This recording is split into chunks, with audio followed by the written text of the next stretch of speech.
इज्जत और जिल्लत की जिंदगी। किसी शहर में दो भाई थे।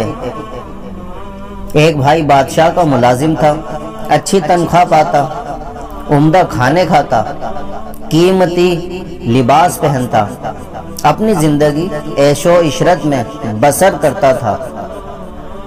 दूसरा भाई मेहनत मजदूरी करता, गुर्बत और मशक्क़त में दिन गुजारता। एक दिन बादशाह के मुलाजिम ने अपने मजदूर भाई से कहा, तू भी बादशाह की मुलाजमत क्यों नहीं कर लेता ताकि तू भी ऐशो आराम की जिंदगी बसर कर सके।